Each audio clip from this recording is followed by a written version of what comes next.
game by LMQ.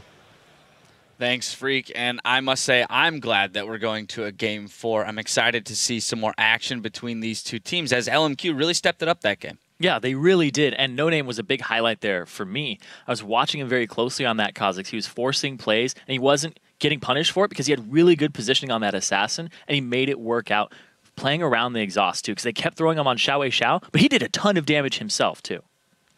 Yeah, I think a big thing also was Xiao got a comfort champion. We've seen him on Yasuo for such a long time. It's a big farmer, and it's a big assassin, and a big playmaker. So I was happy he kind of went back to his roots a bit with that, and they kind of went far with it. Yeah, and they blew so much on him because it was that comfort champion that he had so much impact on. So he's a huge factor. I think we're going to have to put a lot of focus onto that mid lane in terms of champion select going into the next game, as we've seen Yasuo as a pretty contested pick. Are there any predictions kind of right off the bat for next game? It's swapping sides, and I can't predict the picks and bans of Curse very well. Do you think, though, that because LMQ can't guarantee the Yasuo pick for Xiao, that they might just decide to throw a ban at it to keep Voyboy off of his comfort champion?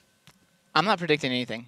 Because I'm just wrong about everything. So Collie. Yeah, I've got Swain. So I've got scared analysts on the desk. I'm going to go with someone will win next game. Okay. There will be a Bold. victory screen somewhere. It's a bold move, Cotton.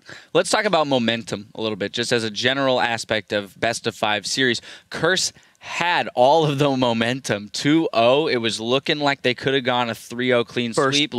First blood.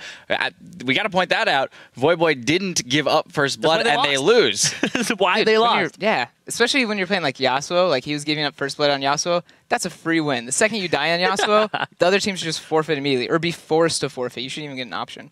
But the big thing is, yeah, Curse had this momentum, and it actually hurts way more to get it stopped than it is to just be like losing slowly. The fact that you're like get this big momentum build and then boom, someone just stops it, it hurts really badly. There does have to be a little bit of comfort in knowing that you still only have to win one of the next 2, correct? Kinda. I mean, this is actually when we played Coast in relegation, we were up 2-0 and then we lost the 3rd game, and that 4th game we played was miserable. It was so hard to play. Although we were up a game and it was like, oh yeah, we just have 1 game left. Everyone was half demoralized. We were just like, we just lost that game. Oh my god.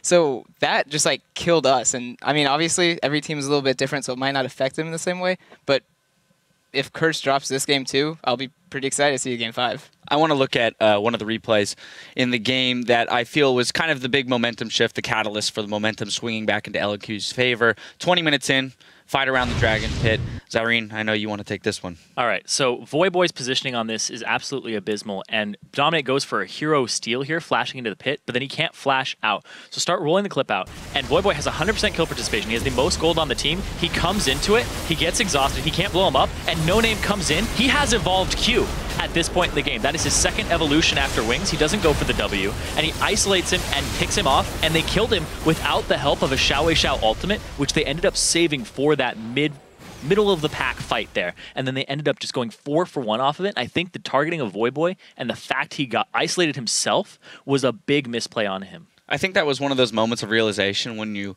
know you're a little bit ahead. You're like, we shouldn't give up this objective, but then you force yourself into a bad engagement because you didn't have the positioning to contest it. Yeah, and Dominate flashes in and then he dips, but then that leaves Voyboy by himself. I think it was almost a greedy play. Yes. It's like at the point, like Quas was TPing in, but it wasn't close enough to immediately fight. So right when they saw the Quas TP and the second they saw Dragon's HP going down so fast, they needed to adapt. Instead of taking Dragon and fighting, they need to go, let's just fight him after Dragon. They're in the pit already, so you know where they have to exit. So I think if they just played it a slightly more slow, they kind of would have realized what they needed to do. Yeah, and Voyboy would have had more time to reposition himself and go around as opposed to through the back. Yeah.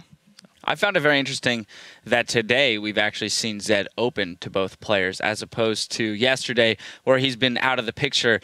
Is that a comment on these teams' comfortability playing against it, saying, actually, we're not that scared about it. As long as we bring exhaust, he's not as threatening? I think it's mostly the players. Kind of like Zed and Bjergsen, when they play it, it's guaranteed they'll win lane. They're not going to die.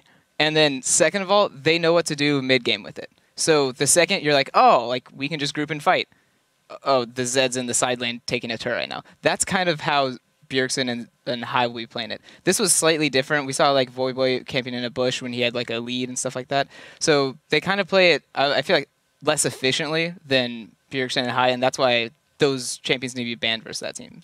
All right. One final question I have to ask. Do you guys believe that we're going to be going to a Game 5? Oh, for my sake, because I need to beat Prolly. So I hope it's going to a Game 5. Well, I mean, can Curse break Destiny? Can you beat Destiny? 4th place. The forever 4th curse. Yeah. We will have to find out, but we've got to take a quick break, and then we'll see if LMQ can keep the momentum on their side as they prepare for Game 4. Stay with us.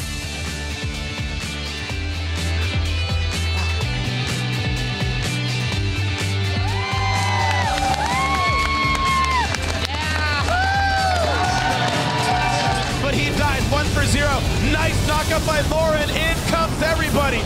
3 kills picked up so far. This is a great fight for LMQ. Look at that. Baron buff on the engage comes in. This could be bad for Curse. Giant knockup. Special force run away. He will die to the Coiling. And now it's Quas. The front line's going down. 2 kills so far for LMQ. They're going to make that 3 with the special. Ackerman taking on the front side. I will dominate. Going to fall. This could be the game. No Name wants in.